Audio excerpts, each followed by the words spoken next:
cyclical game, but Baboka, one of the OG career snipers. Yeah. Yeah, he's always been a very gimmicky support player.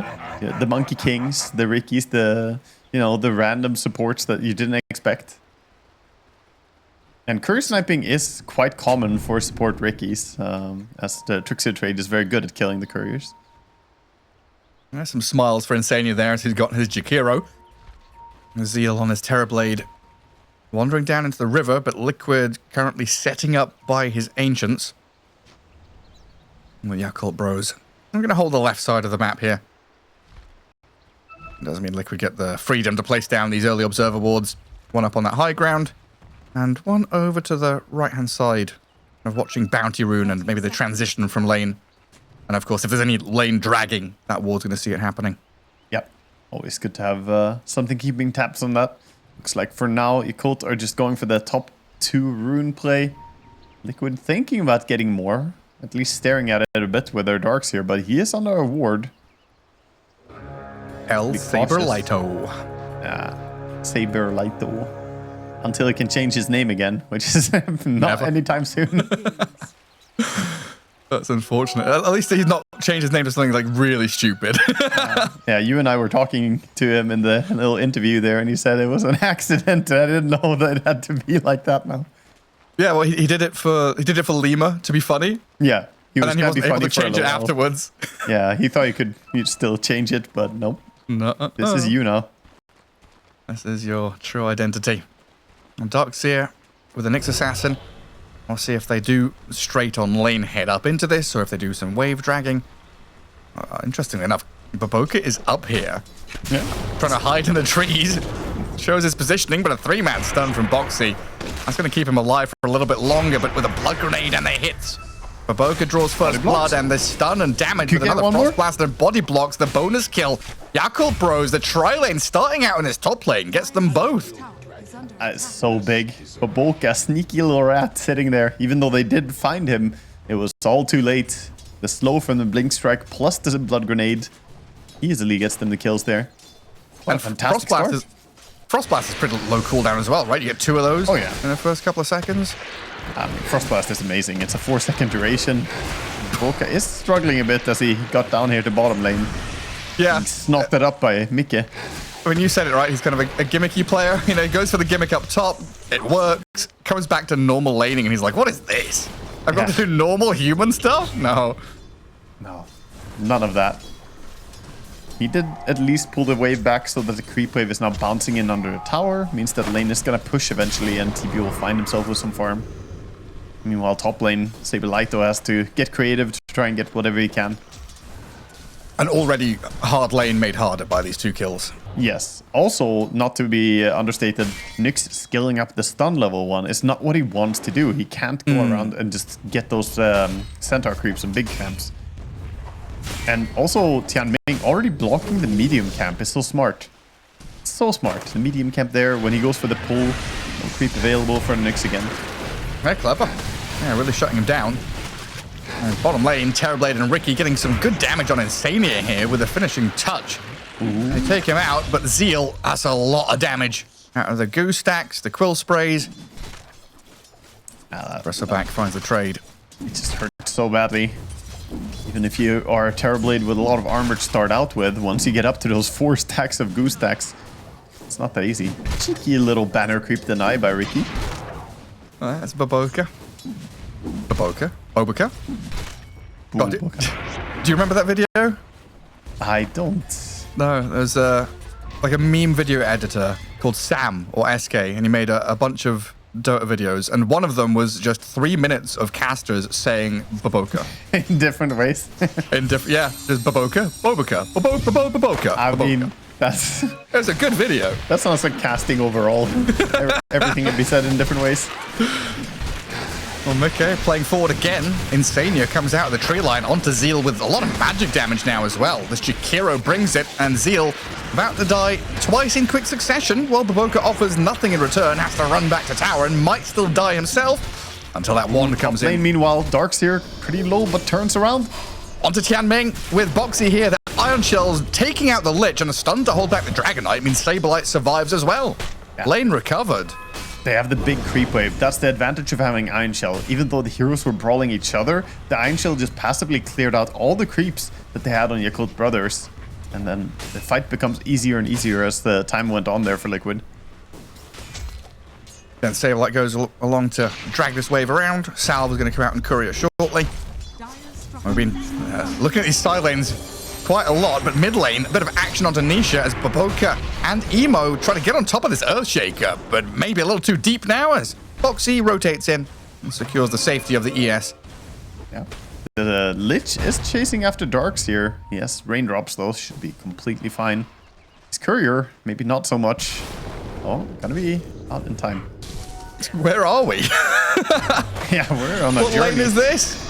Sinister Gaze on the Darks here. Tianming has another Frost Blast. Not enough damage to finish off El Saber, Lito, and Boxy. He's going to turn around. The Iron Shell slowly with the Iron burning. Shell.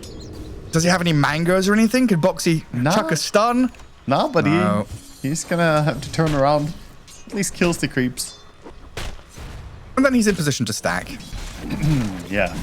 Except he can't stack the large camp because it's blocked. Yeah, they've been very on top of blocking camps. Tianming knows exactly how Nyx's gameplay usually looks. And even against Shaker, making sure to block that big camp is good. I think the big surprise for me this game is that Zeal is still at 9 last hits on Terrorblade. Not having a good time at all down here bottom. Part of it is because of the Riki. Not prioritizing the lane so much. I hadn't even looked at CS yet. You're right. That TB is down there. And while looking at CS, we also see that Puck and Shaker difference. I mean, 30 and 18 versus the 15 and 4. This is not the way GPK handled the lane. No, this is much, much different. Like, does it reflect... Like, the net worth difference between the two teams doesn't seem like that much. Is there a big difference between Earthshaker and Puck right now? I mean, in net worth... Let's see what the net worth is. It's not very big, no. It's only 200 gold difference. But... overall, the denies hurt you more in the experience than they hurt you in that. So Shaker almost a full level ahead. Mickey, another kill bottom. There's Bristleback. Just really sticking in this lane. Nothing really can kick him out. And it's getting uninhabitable down here. You see Terrorblade using illusions to drag the wave around. Yeah, he's pulling the creeps onto the bridge. Like, carry Terrorblade in this situation would go jungle, right? But Yes. offlane Terrorblade against the Bristleback here, you cannot evacuate this lane and just give it to him. Yeah, you don't have that luxury. And one thing about Bristleback against TB, if it's offlane TB like this, Reflection actually barely does any damage to you. Since you skill up the Bristleback, you get extra damage reduction from the attacks, which will pretty much always be in your back from the Reflection. Invasion move for the Wisdom Rune. You get a stun onto the Lich. And Sablelight's coming across here with the Vacuum and the Iron Shells going, so Lich about to drop. Even with that Sinister Gaze, not much he and Baboka could do. So Wisdom Rune's going to be guarded by Liquid there, while contested by Mickey on the other side of the map. So double Wisdoms for Team Liquid. Yeah. And Baboka might still be dying, honestly, with these Light. Iron Shells. Can he blink to anything? Does he have No. vision to go high ground? He did have vision on the high ground. See, the Dragonite parked his flying courier on the Satyrs, but he didn't have the cast range. Didn't quite get to the point where he could blink away. So almost a cool play. No, was a nice try. And by the way, double Wisdom Rune for Radiant.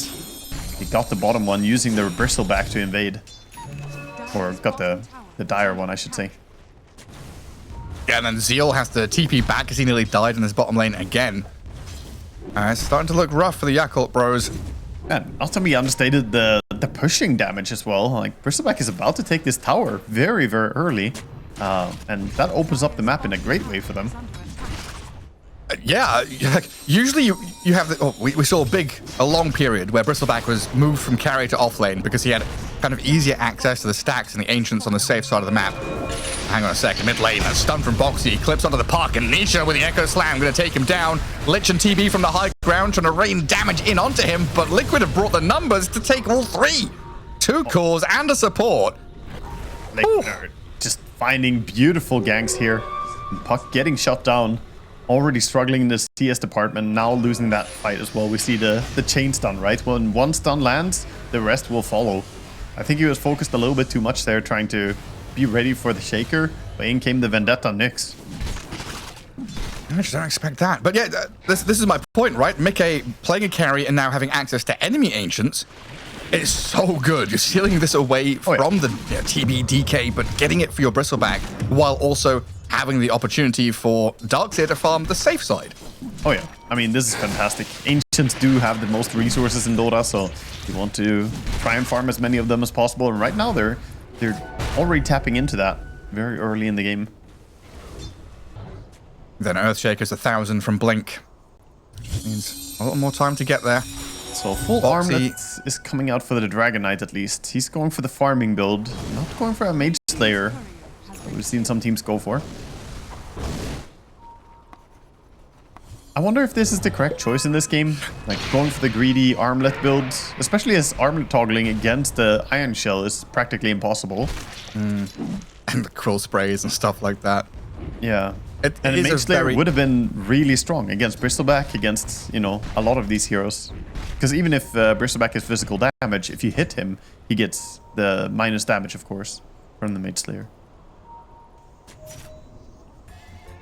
It's just a really difficult choice to make, isn't it? You know, like, am I going to be able to scale into mid-game and get something done later with the rest of my team? I guess the question is, can I do something with Mage Slayer in the next 5 minutes? Oh, they're looking at Dragon Knight. TB This is a big kill if they can get him. The wall dropped on him. Boxty just waiting, holding for that stun to come out at the last second. And Ame, yeah, gets one spell off, but not really a chance to react. And now they see the puck as well. Emo's come up here as a reaction play from the Yakult bros. And Team Liquid positioning themselves to maybe sweep in around him. Yeah, they're going around. It's pretty hard to catch him without the Vendetta, though. No blink on the Shaker yet.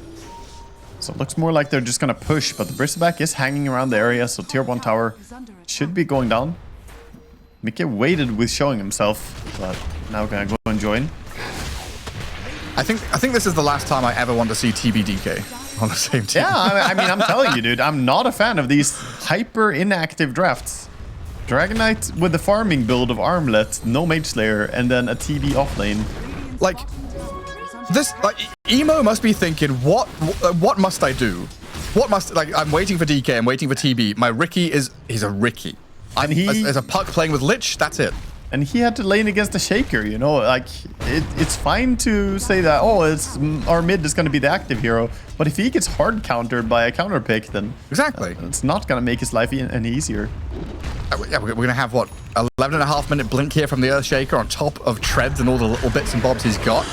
Baboka walks straight down his mid lane to throw a smoke screen down, tagged by a couple of spells of Insania and Slugger hits, and he got to walk away. It creeps flying at him non-stop. Mid tower now, the third tower already about to go down, and no defense in sight. Just a Riki trying to get his level 6, and that's it. But even that might not happen as the Nyx is here. Ooh, good job. Tricks of the trade, quickly out of there. Nice, but it's just... yeah, just not comfortable. Like, yes, you survive, but you give up vast tracts of land here over to Team Liquid. Oh yeah, they have everything they want, and that's going to propel them against their items, or towards their items, so much faster. We already have Nyx closing in on Dagon, and, you know, he's got the same net worth as the TB. TB known for being a very low HP hero that Dagon could spell a lot of deaths in the future for him. Oh no, the blink. There's a stack as well, we've seen this before. See ya. Sunder? Hang on. No. The Macropire ticking over the little bit of extra damage there, making sure no time to Sunder. And that's a good blink reveal. Oh. I mean, we've had a couple of these games now where it just feels like the draft is... I don't know. Not unplayable from the draft, but after a couple of moves, the angles you have with the draft you've got are, like, you know, diminished. You know, I'm completely fine with that, Gareth. I got in the lifeboat the moment they picked their 4th hero, okay? When I saw the TBDK, I was in the lifeboat. Right. I'm sailing away. I'm not here anymore. Yakult brothers, you're on your own with this one. Women and children and Wagamamas first. Yeah, me first on this one. I'm not sinking on the ship again. I've been here. We had our game yesterday. We had our previous experiences. But no, I mean, it's all I talk about, basically, how these hyper greedy lineups are just getting punished in the current patch. It's not just about which team is better. It's just which team has a more realistic view on current patch drafts, I think. And it's a realistic view on balance as well, right? We've had drafts where they've been all physical damage, and we just have, you know, like a Solar Crest and a Lich Frost Shield. Just that undoes 5 heroes, and you're like, okay, cool. In this kind of game, they're going to go on to Mickey here with everything they've got, and Mickey turns his back, Quill Spray spams, nearly kills the Lich, Fisher's there, Boxy comes in, Dragonite's dead. You tried. Oh, they got him. They got the kill on Mickey. 1 down. Can they get anything else? It looks like it's time to turn tail and run here as Yakult Bros, they've got what they came for, but they traded carry for carry. Baboka nearly dead, but does jump out. A minor victory for them. Shaker Blink, gonna score an extra kill. On to Tianming. Oh, he can't reach him. Fisher blocked himself. How awkward is that? Unlucky. Who put that stupid Fisher there? He's almost getting a little bit of extra there, but in the end, it's going to be a pretty damn good fight for Yakult, who otherwise have been struggling. Very close that they all get punished harder, though. But yeah, it just feels like one of these things that's not, you know, balanced in the, I don't know, the draft ideas that some of these teams have. So often we're talking about the heroes that people have, the spells they've got, how to counter them with other heroes, and then the itemization is like the next level on that food pyramid. And here it's like they don't have anything on the base level. They don't have any of the vegetables or grains or any of the important things you've got to eat. All they've got is butter and fat, you know? The dire draft is an unhealthy diet for sure. It is. I do agree. I'm going to have to do a lot of workouts to offset this. TB and DK, just milkshake and popcorn. Milkshake and popcorn combo. Where's the spinach? You know? Was Baboka the spinach? Oh, he's running away. Oh, Baboka? He's trying. Comes back in. Straight onto the Nyx Assassin, but the Blink Echo. Turnaround from Nisha, saves the Nyx, keeps him alive, gets the kill on Baboka, but could get turned on now. Yakult Bros backstabbed by Mickey. Earthshaker low, does get stunned up. Raindrop save him, buys him a bit of time, but down he goes. Mickey, though, with a double kill, picks up the cause in the back lines, and Zeal will turn, stunned to the Bristleback. Do they have the damage to finish him? They might do. Emo and Zeal have done the job, but they're going to be wiped for the efforts. The vacuum back into stun finds the 5th kill for Team Liquid. I mean, they took a beautiful fight, honestly, on Yakult Brothers, but still they get 5-man team wiped on the back of that. Look at Nyx living here. That was so damn close, but he got the Spike Carapace out, runs away, and look at him circle around to come in and kill the DK. The patience on Boxy. Waits for a Spike Carapace so he can go in without dying, gets that takedown, and then keeps kiting around. And we saw the value of the TB. TB Sunder is good against Bristleback. Kind of bursted him there. But still, the team fight, they just don't have the same amount of big spells to bring. And then, you know, the added value of Liquid are fighting in the enemy jungle. They're close to the dire base. They get to come back and not really rely on long cooldowns. They're nice, you know, having this Echo Slam vacuum wall, but they are perfectly functional to just go out with their raw heroes and push out lanes again. And the map once more is kind of dark, and Yakult Bros hemmed back towards their base. I feel like every day we stray further from God, dude. This first item, Glimmer, offlane PB, all Dragonites. And it's stunned up. Getting the treatment. The chain disables, but maybe a save with a Sinister Gaze. Mate, he's dead. Emo is going to try and jaunt back out with the orb, but he's caught up in the stuns. Can't jump away. Still trying to get the damage on the Boxy to finish off the Nyx Assassin now as Nisha steps up. Face shift and maybe a jump out by Emo. Cut short by Nisha. And Saberlight, with the help of a Fisher here, looking to line up onto Baboka. Ricky Maru, what are you going to do? Try and jump back to a TB illusion, get a bit of distance while Mickey, he's pummeling the Terrorblade. Another movement forward, a wall dropped onto Zeal. Tianming is like, nah, bro, you're on your own with this one. 3 for 2. Yakult Bros, I've got to give them props. They're fighting, they're finding openings, they're making moves, but they are still losing out. I mean, they're fighting, and I think the execution from them is beautiful. They do a lot of really nice little moves here and there. It's hard to even mention all of it, but it's just a matter of kind of shooting yourself in the foot before the battle. I feel like their draft doesn't match up well into what they're fighting. And also this was a decision to fight when Dragonite already got caught. It works out kind of, but they were just a little bit too late to have enough heroes there.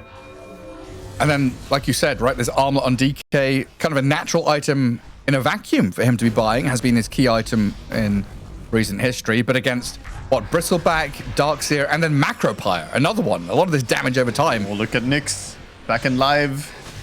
Got spotted by a hunting? sentry. We've also got the bristleback stepping up alongside him, though, with a vacuum. Oh, man, that hit from Nisha. The triple. Whew. Give him a bit more. Go on, the cherry on top is the ultra. Baboka. He's last Take hitting him it. out of here. Oh, dear God. The slugger facet. He was just pounding bodies there. Nisha smiling in real life like his picture was. The smile is meeting in the back of his head. Not anymore. Back to serious mode. I'm allowed 2 seconds of smiling per game. Yeah. That was a good moment. And focus up. Make sure to get the most of it. Quick respawns on the side of Yakult. Big Wow. Pre-20 minutes. A bit sudden, that GG call, but they realized the desperate situation they're in. They took a few fights, tried to contest Liquid, but they could not stop them. And not here to waste time. They just go, Emo will prove me completely wrong. I mean, I've played this matchup a lot. I'm a Grandmaster Queen of Pain myself, so I feel like if he can show me something here, how to deal with Invoker, I'm going to be happy, because then I learned something valuable. Yeah, absolutely. Yeah. That's what we need. Innovation, little tricks, little tips. We'll see what Emo is able to do here against Nisha. Co-op against Invoker. And of course, he doesn't have a lot of backup. Dota's not just about laning stage. We've got that mid game to think about with team fights through Fatal Bonds. There's Solar Guardian, so level 6 Dawnbreaker could bring that save to the table, which Queen of Pain needs. And Fatal Bonds amping up all this damage could be cool. Yeah. But just looking at this, it kind of feels like Yakult Bros, they need like a first blood, right? Queen of Pain needs like a first blood, bit of cash, bit of influx to get himself off to a good start. Something like that.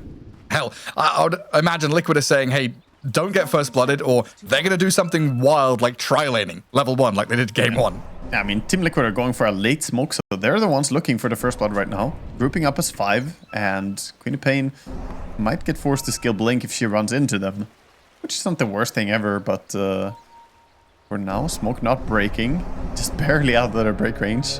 Feel like Fun comes out, and players are going to go towards their lanes. Slardar does realize that smoke broke on him. The battle begins. Still going to stick around for the bounty rune, though, as Mickey Boxy up top. Good Celestial Hammer from Zeal. He gets over the ice shards there, though. 2 for 2 on the bounties. No unfair treatment. And Saberlight, what are you up to, buddy? He was trying to go and body block the enemy creeps. Can get harassed away from Tianming, so very nice stuff from Tianming preventing this. And instead, it's going to be Lifestealer going and body blocking, keeping creep wave back a bit, so it doesn't go on the tower. The double melee lane against Warlock can be tricky to begin with. Have we seen much of Warlock going bonds level 1, or is it always heal? There's definitely been a few that go bonds, but heal level 1 I think is the most valuable. It's so much. 150 damage or heal is a lot already on level 1. And the issue with Fatal Bonds is that sometimes you don't want to push the creep wave. And it will push the creep wave when you use it. Right, and I guess you're looking at, like, is Lifestealer a hero you desperately... Like, Fatal Bonds on the first creep wave was primarily just get level 2, right? And Lifestealer not the best level 1 to level 2 hero? Exactly. Top lane, we have Alchemist chasing after Zeal. Going for a full channel. Max Zeus concoction. dropping, though. Zeus throws the blood grenade, dies to the Mind Flare of Baboka. Zeal survives. Good start here for the Yakult Bros in the top lane. Yeah, very nice stuff. And Nyx getting a first blood feels amazing as well. This hero needs every bit of golden experience he can get. Now, what's happening mid? 5 and 2, 4 and 1, even so far, with a big wave coming in for the Queen of Pain. Yeah, for now doing really well. Emo is not struggling against the Invoker yet, but it's usually that around the level 3, level 4 that it becomes harder. Invoker starts just harassing you without any relent. It really does build up, right? It's like level 3, level 4, and then level 5 double Wraithband was always that timing of, yeah, I'm leaving the lane. Yeah. I can't stay here anymore.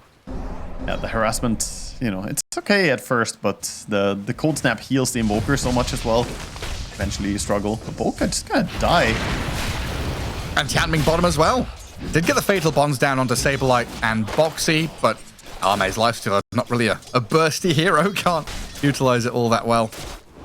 Saberlight's gonna try and pull the camp as well. He's so Don't get low on clapped. HP. If the red Hellbear Smasher there came in with a clap, he would have died. Of course, he knew he wasn't gonna get clapped. But hold the wave Ame back off a little to bit. a fantastic start. Last hitting. And don't forget, Lifesteer can deny creeps all the way from 75% HP. So he can de-push this lane more effectively. That still catches me off guard every time. I'm like, how is he able to hit it? What? If I can't hit it, why can he? Well, looks like Ame going straight into phase boots, and Armlet knows what he wants. It's a wise he choice knows. because on this lane he needs all the armor he can get. So face boots, normally a good item on Lifesteer, but when you're against Slardar, even better.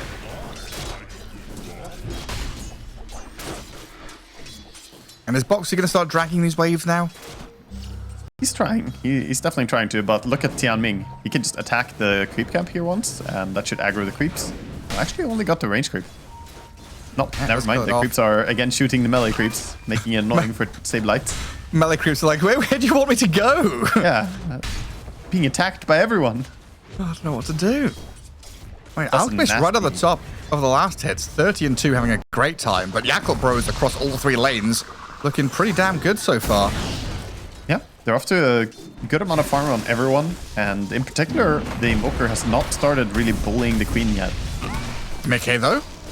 Up at top, Zeal and Baboka put the spells onto this Alchemist with another stun, but they're lacking follow-through from Zeal anymore, and this Conculsion is going to secure the deal onto the Nyx, while Queen of Pain will rotate. Level 4, blinks in, takes out Mickey.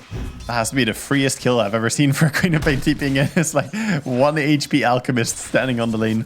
Just quick blink. Lane tax? Yeah. I could see Emo animation cancelling the hit on the range creep, asking Zeal, like, can I? Yeah, can I steal a bit of gold? We see, of course, trading, fighting under the acid spray, quite dangerous. They almost had him, so understandable why they went on him, but... And now with these moves, of course, Queen's starting to have some impact on the other sides of the lanes, but as she comes back home to mid lane, so to speak, there's a level 5 Invoker waiting, and it gets more difficult. Yeah, this isn't fun anymore. Yeah, no, this is not enjoyable. Hit a couple of creeps, but then you got to blink away, bottle up, and think about your next move. It's the fact that Queen at this point has like 69 right-click damage, Invoker has 90. So even if you were to stand in the lane and not get harassed, you still can't last it against him. He has 20 more damage than you. Ah, he's got the big number. Arcane Boots, Queen of Pain. Really? That is some new meta stuff coming out. Bottom lane. Meanwhile, Tianming, yeah, dead to Boxy and Sableye by the small camp, and Boxy gonna get away, even with the fatal bonds on him. Again, Lifesteal not the best hero at dishing out early, strong damage. Yeah, as much as he's free farming down here on bottom lane, he is not that great at saving his friends. I like that he went for the early Orb of Corrosion, though, to be able to slow people down a little bit, as we can see when he gets close to. If he can hit him. Yeah. We're gonna hit him once first. And Tianming and Boxy fighting over bottom rune as it's about to spawn, but No Emo, mana. is he dying here? Fairy Fire enough to top him up a little bit with the bottle charges? Surviving, but no rune refill. Baboka was forced to pick up the regen. Yeah. And now his CS is starting to just stand still on Queen a bit. Does get helped by the heal, at least. Level 2 heal from Warlock keeps him in the lane. But now Tusk is here, looking for a gank. Spotted by an observer, so should not be dying to Boxy. 30 seconds for the Wisdom. We already see Liquid moving in a bit. Wonder if they are going. Actually, it's very rare to see an Alchemist make a move like that. He was thinking about it. You could see him running over there, but then he's like, hold up, I should be farming. I want to go hit some kobolds and Vools in the jungle, I think. Just stack some jungle creeps for me instead, you know? That's more like it for him. Yeah, may well. So 1-for-1 on the valuable. Wisdom runes. Looks like Sableye is going to be the one to pick it up for the side of Liquid. That will give him his level 6. And Dawnbreaker actually, importantly, stealing away small camp. Stacked small camp going the way of Dawnbreaker's nuke. A good little pickup by Zeal. I've still not done enough to slow down this Alchemist in his timing, though. And closing it on 5k net worth. Look at for Mickey. Tianming. Look at Tianming. What a little rat. He's stealing a tripled up small camp, meanwhile. That was a triple stack small. That's huge for Alchemist. And blocking it with sentries. Emo, in the meantime, has to blink away from Nisha again mid. uninhabitable lane for the Queen of Pain. And yeah, Mickey's going to come across and see what you've noticed. Nah, like, oh, wait a second, where's it all gone? Look at him. He's like, there's one creep. That is so sad. He thinks it like, dude, my goal. Meanwhile, Ame, solid guidance coming in to help the lifestealer here. The snowball rolls, holds Boxy in place. Those shards. The turnaround, Boxy is going to get jumped on by Emo. Queen of Pain arrives on the scene of the crime and finishes. Oh, nearly one more Denying hit. himself to Roshan summer home. Sadly, he's not here right now. Radiant's middle tower is under attack. Roshan! Betrayed. That's a good kill at least. Getting involved in some kills is going to help Queen. That's basically all you can ask for right now, as mid lane is unplayable for him. He's currently 2 levels behind the Invoker. Of course, Invoker with free farm. All those denies, they add up, man. He's getting experience for them. It's getting bigger and bigger. And looking at that Mage Slayer as his first item, going to get very tanky. An attempt top onto Mickey. Half health, but Chemical Rage going, so he's fine. While mid lane, the Sonic Wave Fatal Bonds push back. Tianming dead, but Boxy, the trade out here as Nisha. Is he going to try and TP home with no stuns coming? He is perfectly fine. The TP and Ghost Walk. Even with the Invis as well. Being able to keep activating orbs while even... or activating the Invis even while TPing. So nice. Emo just blinked. Nisha sees this. Bounty Rune is up here on the high ground. Alchemist comes in, blink in 1 second, and 10 wand charges, but that lightning bolt, well timed from Insania. Yeah, really nice. So get a big kill there. Alchemist even got a bit of help farming his camp. Well, they did steal some camps away from him. He's still flying ahead in farm. 6.4k net worth, minute 9. I mean, it's an Alchemist. We expect him to have a lot, but that's still pretty damn farmed. Yeah, remind me why this hero wasn't banned this game. Yeah, I mean, it's Alchemist. Remind me why he wasn't picked or banned for the entire Team Spirit series earlier. Or at least for one game in the series. For one of the games, yeah. Yeah, I don't know, letting Liquid have this. Spooky times for Yakult Bros as they come back down to this bottom jungle with a Solid Guardian again trying to remedy the problems they're facing with Liquid's aggression getting up in their face. But it looks like this time it's going to turn around to bite Liquid in the backside as they get a bit over eager. Oh, so nice by Ahmed to chase after that, knowing that he should still be around. Does find him. Meanwhile, bottom, the tower is being dealt quite a bit of damage from the Slardar, who's going towards that Echo Saber build that we were talking about. Finds himself getting the tower down to 200 HP. But as Ame is here, I think the push is over. Maybe Tusk can help out though. Sableye just steps up, wallops Ame with a couple of hits. Tag team and the bashes, they start adding up. Ame has to pop a Lotus, trying to fight through with the Infest, jump up in and out with a snowball save from the Nyx stun. The Fatal Bond's still going, and that's going to be enough to kill the Sableye Slardar. Well, Boxy walking away. Sonic Wave on the mid lane as well. Emo is just tired of this mid lane being pushed in. Pops the Sonic Wave and his Scream just to stop the Invoker from pushing. Oh, wow. So they are defending their towers, but it's costing them quite a bit of resources. And that's resources means that you can't gank Alchemist with, right? No Sonic Wave means Alch can farm more aggressively. Doesn't have to worry.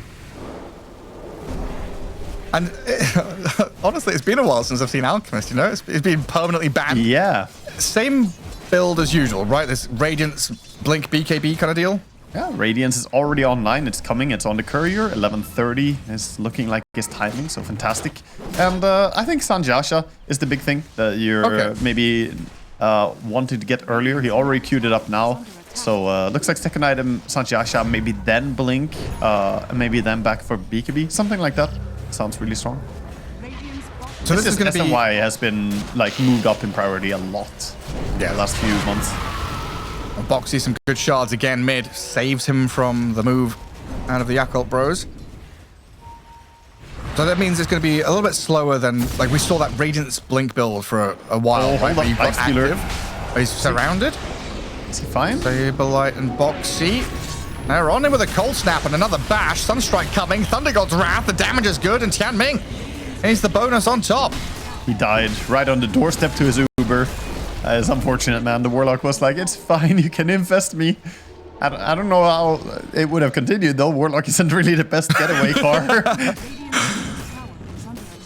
And Mickey getting involved as well. I was going to make the point that usually we've seen that, Radiance Blink build kind of unlock the Alchemist, and that's when he starts playing aggressively. But here, just Radiance is ready, and Mickey's like, yeah, get me involved. I'm so strong right now.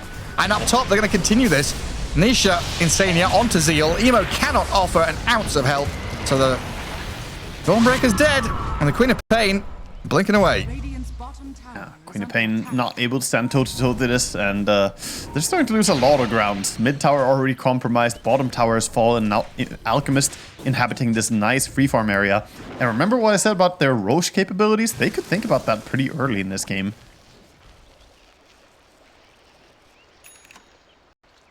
I mean, the Slardar, Invoker, and all this. Nyx ulti is ready, so we might see a move with the Sonic Wave and the Nyx ulti. Try and pair up and get a pick off on some big hero. Invoker already has the Mage Slayer though. We've got to see it move, right? It's one of these things right now where Yakult Bros, they are lagging behind. There's a 6k lead for Liquid. There's a lot of that, under yes, a ward. it's the Alchemist, but The ward spotted this rotation. They already know what's happening. And Boxy's happy to tank this. He's going over, forcing some reactions, even gonna TP out. I'm stealing your Wisdom Rune, by the way. No, I'm not. Haha, it's a 4 joke. heroes rotate. Scanning. Yeah, and look at the setup here. Insania and Nisha, they knew exactly what was gonna happen. Boca doesn't connect. And now they're the ones who are gonna run top and perhaps defend still. Do you really want to fight into Warlock Golem as well? Liquid feeling confident. Invoker combo onto the Nyx. His preemptive sentries allow him to set up onto the scouting tools they've thrown, but a Golem and Sonic Wave blows up Insania through the Fatal Bonds.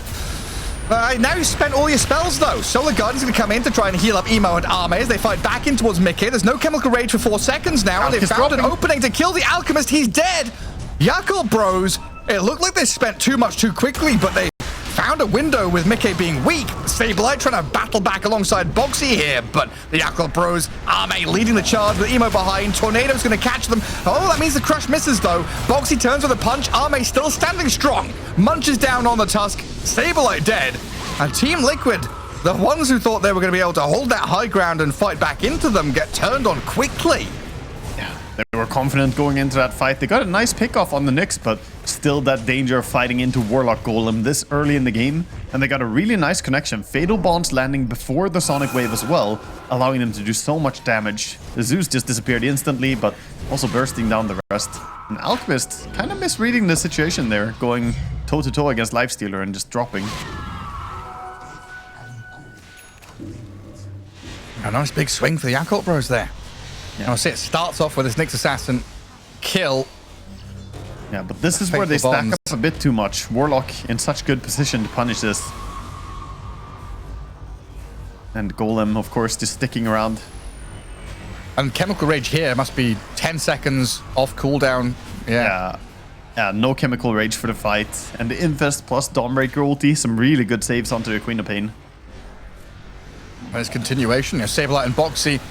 A Tornado kind of screws things up for them there as they try to get back on top of Arme. And lose a couple more lives. Yeah, back in live, we have a new smoke coming up. Team Liquid are moving in behind the tier 1 top tower. This is the final tier 1 tower on the side of Yakult, so bringing it down would be big. It doesn't look like they can defend it in any way. Radiant's top tower has Instead, it's Baboka hunting for Saberlight. Even with Dawnbreaker, they don't really kill him, though, I think. They need +1. They need Queen in range.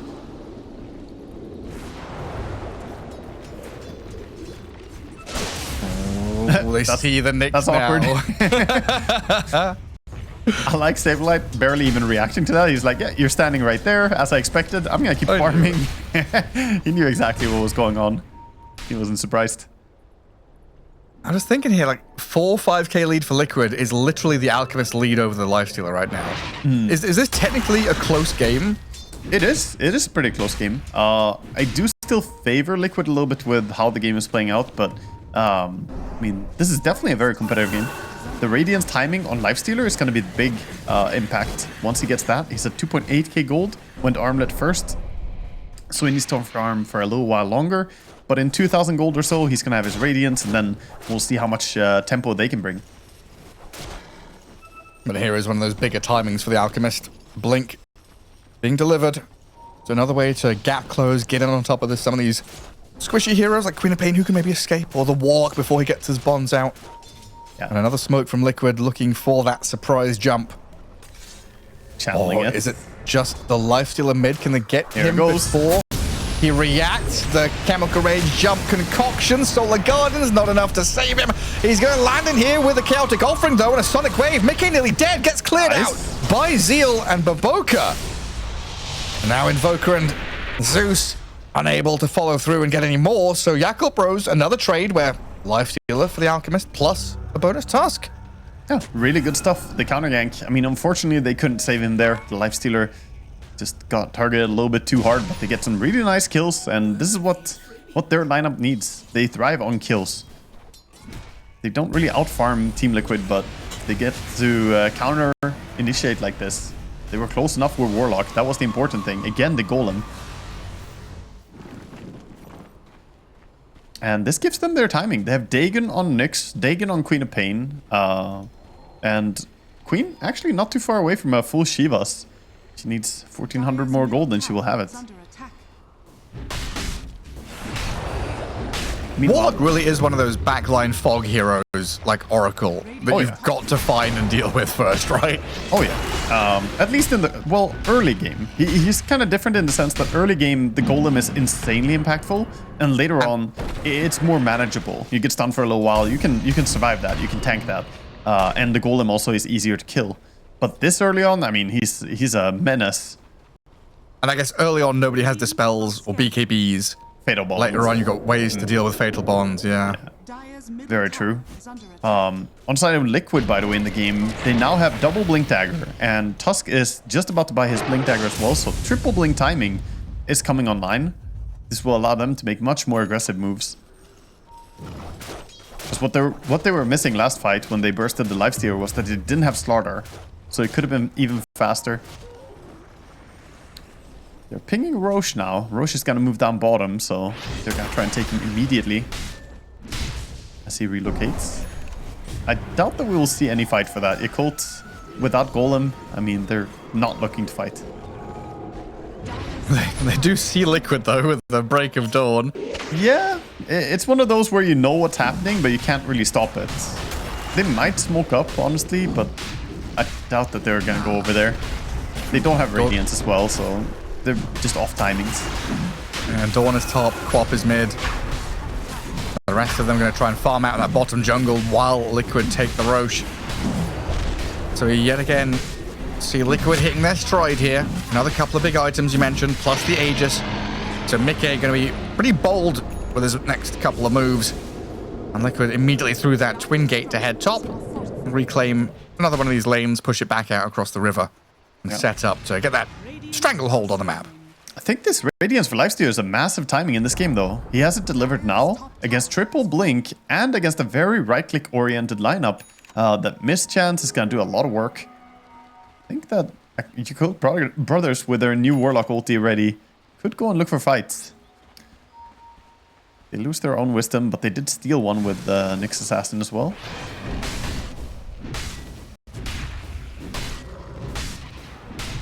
Nyx going to take you home. So far, these Warlock ults have been pretty damn big. They're trying to do the same thing again. They're trying to bait with Lifestealer and sit behind him with Warlock. This time they might be able to save him if they go on Lifestealer. Liquid should try and look for the backline.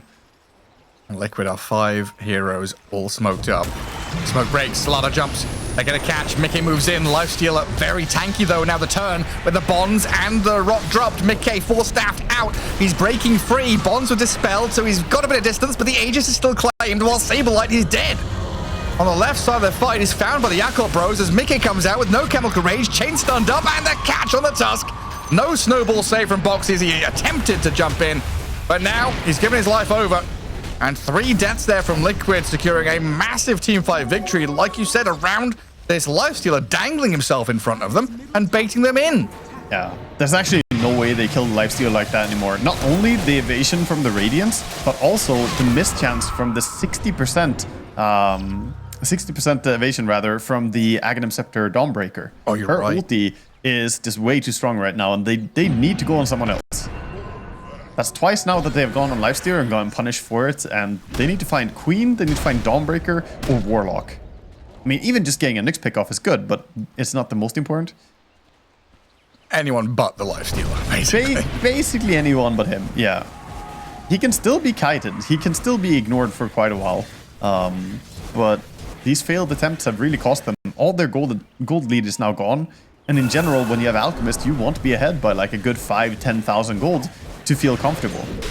Now Yakult brothers are, I want to say, ahead for the first time in the game. They're actually firmly ahead, even though they're still behind technically in 2,000 gold. Yeah, I mean, that's what we were looking at, right? You know, that period of 7 to 12 minutes, like, oh, this is kind of comfortable for Liquid. They get the Radiance, now it's really comfortable. Get these couple of items on Alchemist, they're feeling strong. That 4K lead moment where it's like, hang on, that entire lead is all on Alchemist, and this Lifestealer you were pointing out, he's catching up, the Radiance timing's big. Yakult Bro is really getting into the rhythm of things and just baiting this Lifestealer with the backup they've got. They're winning fights when they're able to set up for it. The next part is going to be able to, you know, make moves on the map of your own. And Baboka up top, he's out there. Solar Guardian's going to come in and land, trying to heal him up as he carapaces and scutters away. Oh, the Nisha needs a forward couple blink. more hits to find him, but in comes the Celestial Hammer and the damage onto Nisha as they blow up Saberlight and Nisha. Oh, that was a greedy 4-staff forward. He did get the kill on the Nyx, but Nisha dropping as well. So again, 2 cores for 1 support. Not the trade you want on side of Liquid. All these engagements just coming out better for Yakult brothers. And now Liquid, they're worried, right? The state of the game, it's not going their way. They don't have that momentum. They don't have the lead from the Alchemist. They've got these items and time, like they've got tools, but they've not been able to use them. Yeah, 100%. 100%. This is a concerning situation to be in. And I want to say a big part of it is that Slardar is actually really underfarmed. Look at the net worth on the different core heroes. He's at 9.7. He's the only core not to have broken into 5 digits yet. And everyone else is already 12k or higher. And that's concerning because Slardar can be one of those heroes that just falls off very hard if he doesn't get a key level of farm. He does have a shard, so he can kind of speed farm, but these failed ganks have really cost him a lot. And then the flip side of that, you know, looking at the kind of sad negative side of Saberlight in that position, Emo has had the opposite story happen to him. Oh, yeah. I think a pretty rough early game, and now more than recovered. 3rd in net worth, basically second place now behind an Alchemist. I mean, all in a of game that, where Emo was like 6th place for a long time. all of that is on the back of Emo having very good understanding of positioning and where to play. Again, the scouting information from Nyx Assassin has definitely helped him. Well, they might jump him top. Are they gonna go again? The Dawnbreak ulti is ready, so they think twice about it. They're like, nah, we're not going on that Queen. Yeah, this is why Dawn is such a good first pick. Like, I love the fact that you can play aggressively with it, but then you've also got this ability to just send a hero out there and say, if you go on this Queen of Pain or Lifestealer, there will be, you know, 5 heroes out of the woodwork, something appearing on your head. There will be consequences, absolutely. Yeah.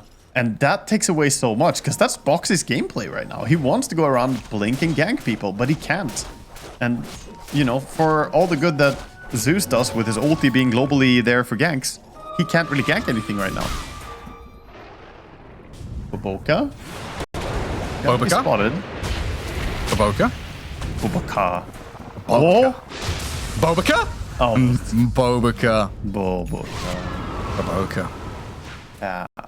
He drops. Well, Azu's ulti at least expanded. Maybe they feel like, okay, we can go and take a fight now inside Yakult brothers. I believe they have the full Manta style coming out for the Lifestealer as well, so he has his Dispel. And those illusions are really annoying. Now you can use those cancel blink daggers super effectively. The Radiance burn. Yeah, more pushing out waves. That's something that Yakult Bros have kind of struggled with a bit in this game, is always playing on their side of the river. Liquid are the ones that are much better at shoving out waves, getting across the map and playing actively. Now actually a potential here for Yakult Bros to cross the river and do stuff on their own. We've entered a weird kind of farming period in the game. We saw a lot of clashes by Liquid just attempting to play on their tempo. Usually we do see that when a team drafts Alchemist, they want to be the ones to take over early. But instead, Yakult brothers held on really strong. And now, finally, they're the ones who might go for ganks. Okay, they did smoke out our ward, so at least they realized. Immediately D-ward. And classic setup. Dawnbreaker's farming Ancients on the left side. Yep. This is your classic 4 together and 1 alone positioning. But then a good move from Liquid going to try and find that one alone. Playing into the Dawnbreaker's lane and positioning here, trying to break the bunker that's been made on that left side of the map. But nobody gets found, and it looks like Lifestealer is going to be the one to blink first. He TP's back to try and defend his Dawnbreaker, knowing that Liquid's not here. I'll just leave the Wisdom Rune to be grabbed while Infest jump in, save. Boxy with the Raw's Punch and the attempt to escape, not going to pay off for him as he's dead to Arme. And Mickey sprinting away on this Alchemist as the rest of them TP home. He's gonna be fine. Get himself to safety. Queen of Pain is still chasing him. Actually, did I speak too soon? The Nyx is coming around. Is Mickey dead? I don't know, he's in danger for sure. Or BKB TP. But he can cancel this. It's coming in. And there's the damage. Mickey, all down and out. Yeah, that's so easy to forget. That Dawnbreaker has that global ability to cancel your BKB TP. No Nightfall here. Punished by the Nightfall's hero himself. And Alchemist, yeah, dead for a minute. That's a long time to be off the map, not just to give space to Yakult Bros to play the map and get onto tier 2s, but a minute of Alchemist farming is a lot of money. Yeah. I mean, I really like the way that Yakult are playing this. They're also playing in a very calm way. Like, they're not stressing to push a tier 2 tower. They're not stressing about trying to, you know, get Roche early or close the game or something like that. They're just farming away, getting big, using their counter gank abilities, and it's Liquid who are stressed. Liquid have to do something. And Alchemist, a hero that's losing. Yeah, I mean, I do think that Liquid kind of slammed their head against the same wall twice with the attempts on Lifestealer early on. And the beautiful positioning of Yakult brothers. They were there with the Warlock. The Dawn ulti was there. Their counter gank is second to none. It just shows how, you know, potentially little leeway there is in Dota sometimes. Looking at this game, thinking, oh, okay, Liquid, you know, good draft, good advantage, leading. You can lose that lead in the blink of an eye. Oh, you can outplay. You can outplay a lot of situations. And in this game, I want to say that Yakult brothers have played their draft really well. Whereas Liquid maybe got a bit too stressed, not looking for the correct targets. And now it really hurts them. Could scout with the Zeus ulti, he's thinking about it. Not gonna go for it. I mean, that's the thing, right? Like sunk cost fallacy. You put yourself in a position, you smoke, you're ready, you want to go on something, and you're waiting for the right target. You're waiting for the right target, and you only see the Lifestealer in this example, and you're just like, well, we've been here so long, we have to go for him. We all got here together, you know. We've spent 20 seconds each to go for this gank. Should we jump him? Yeah, it doesn't feel good to run away, but sometimes it's the correct play to just try and live to fight another day. Just making the person who makes that call is it's so hard. It's very hard. You marry the idea of the gank, right? You smoke gank, and you're like, yep, I'm committed to this. This is gonna work. And then it doesn't work. And now, this time, it's this Yakult brothers lineup who are taking control over the Roche pit. Zeal has done a really good job of not getting out of position as well. Look at the way he pushed that top lane without getting too close. Well, dude, Liquid were 4-man smoked there a couple of minutes ago, right? When Yakult Bros played the right side of the map, and he was just tucked past the Watcher, past the Tormentor, throwing hammers at people. I think it's like the most distinguishing thing for a good Dawnbreaker player. And as I say that, he's gonna get jumped mid. But it's only Starter this time. Yeah, not too much in the way of backup, and that's an Assault Cuirass Blade Mail Dawnbreaker, so tons of armor to protect her from the Slardar's damage.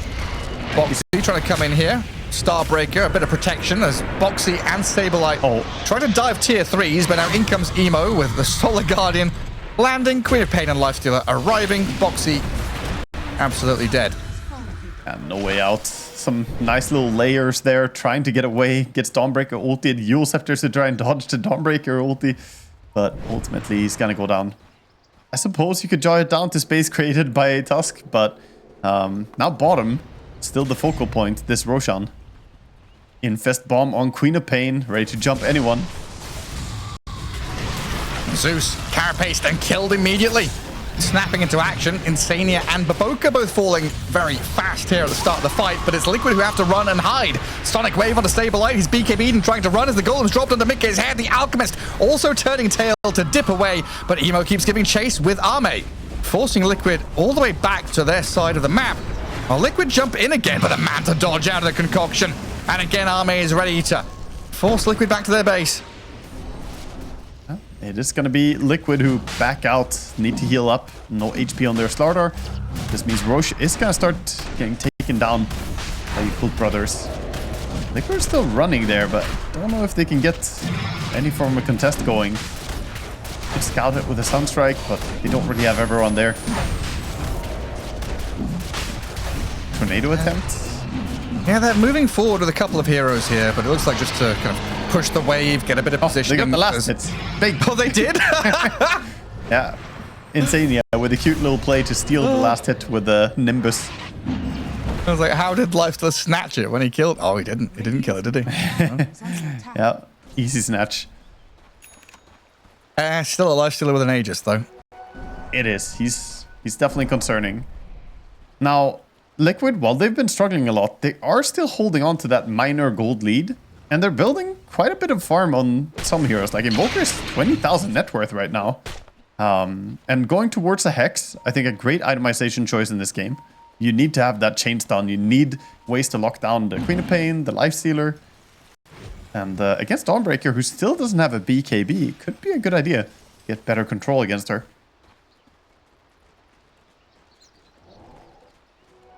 Look at how defensive and disciplined Zeal is. Yeah. And by his tier 2, waiting for the creeps to arrive closer, then he clears them out and then runs away. Run left. I mean, off he goes. He's played such a good game. He's 3-1-16 in this game, and he's always on his own, and still he hasn't died more than once. It's so impressive. And you know that all of Liquid want him. Right now, though, it's the Yakult brothers who want Saberlight. Oh, what's he up to? The stun first. A Sonic Wave to follow. Block him off at the pass. And down he goes. BKB or not, you're going down. Not easy to get away from this Sonic Wave. Dawnbreaker ulti potential.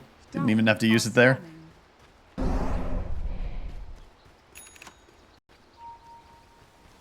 Nisha on this Invoker, pretty stacked itemization there. Tons of damage output as well with this Manta and Scythe of Ice through the control. But Invoker in this game has not really shown his impact. He did great in the laning stage for sure, but hasn't really had that transition into late game. I agree. He has had a pretty quiet game. It's been part of, a lot of moves, but it hasn't really turned into too much. But it's also because we just saw Liquid kind of fail those early rotations. Now, it's mostly been farming. He's still having a good game in terms of farm, but has not managed to find the kills that he wants. Meanwhile, all of Yakult brothers looking so strong right now. 4 of them pushing top. Dawnbreaker ready to join globally. Aegis on this Lifestealer. Catapults and the banner being dropped. Yeah, we're getting close to last chance saloon for Liquid here in game 2. Arme is this indomitable monster just munching away at creeps, buildings.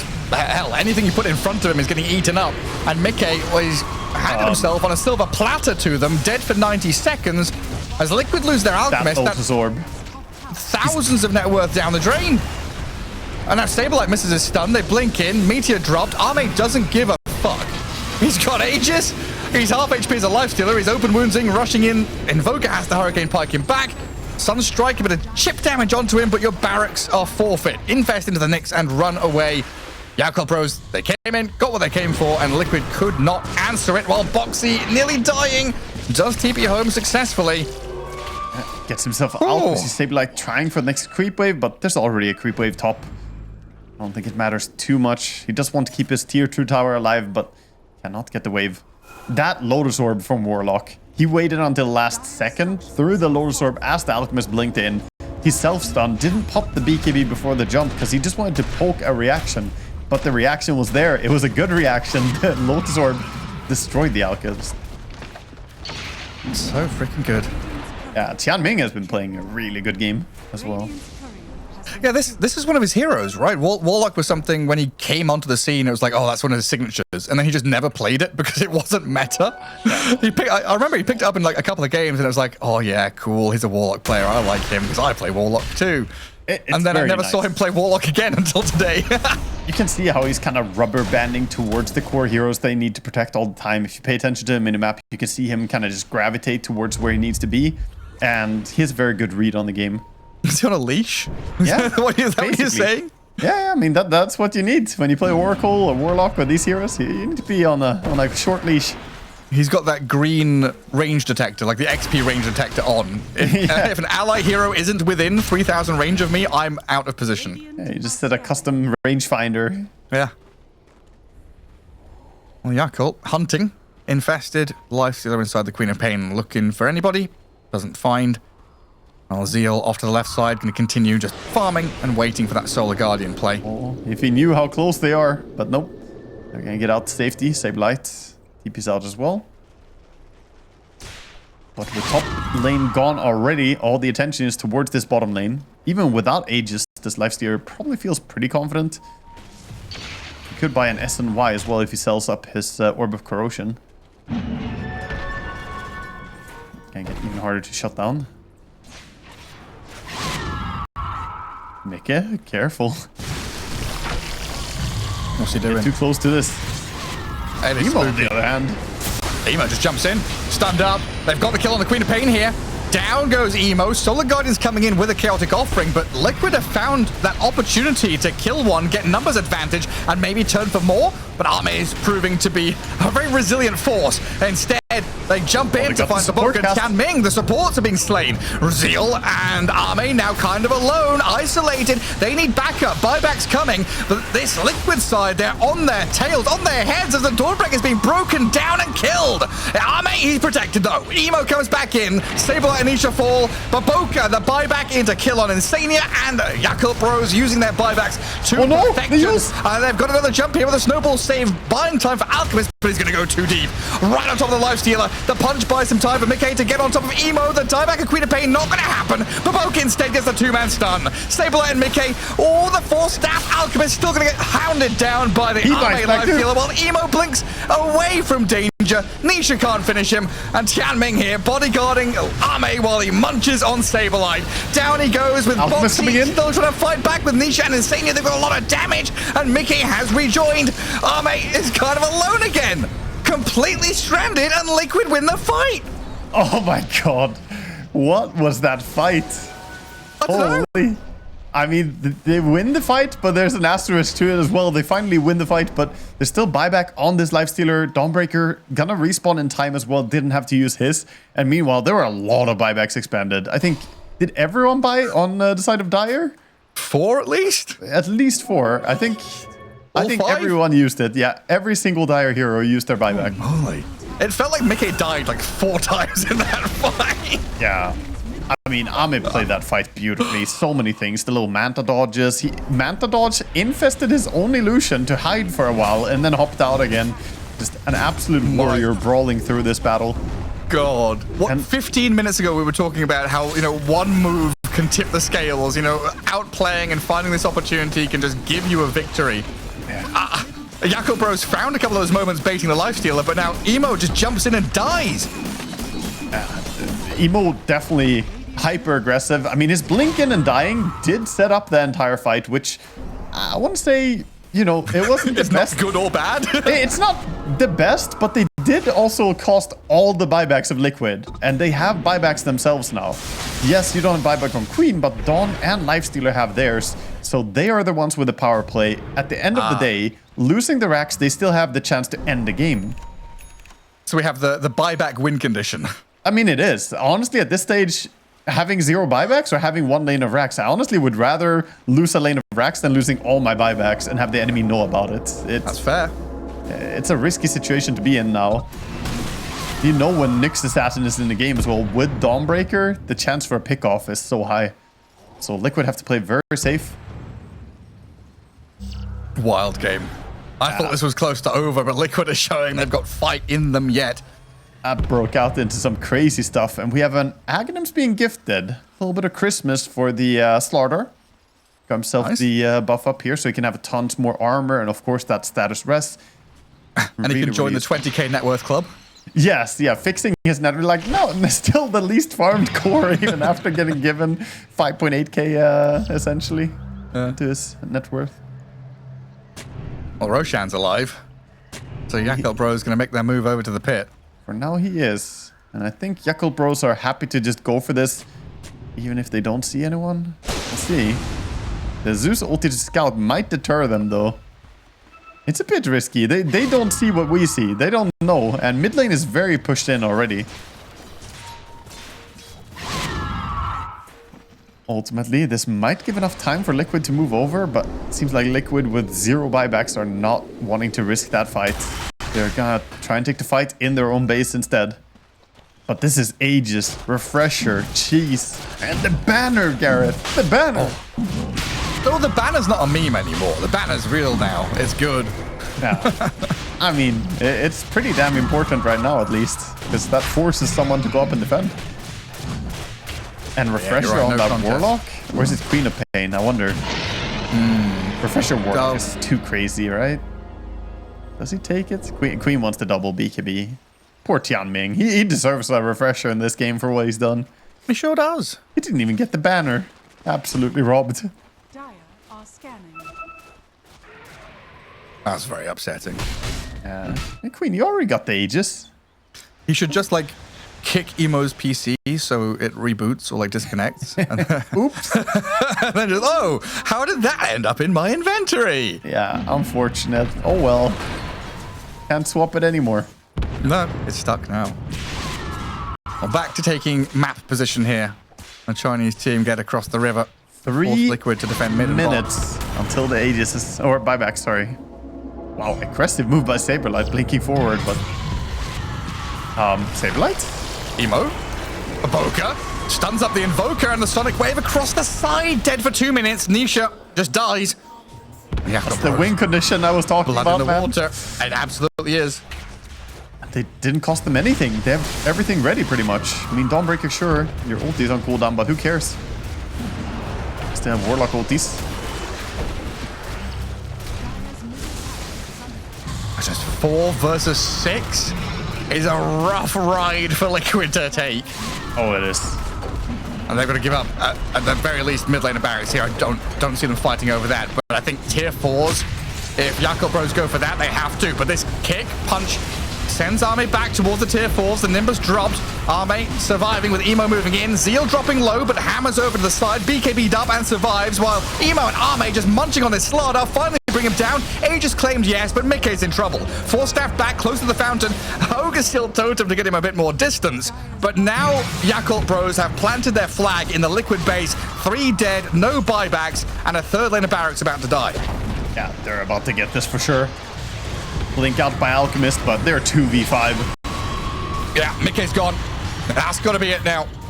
Yakult Bros assert their dominance. GG called, and Liquid, they tap out a game 2. A game which looked like they were winning. Yakult Bros, they strike back. A great comeback in this game here to take down an Alchemist. Yeah. An Alchemist, of all things. Alchemist goes down. He's a strong hero, but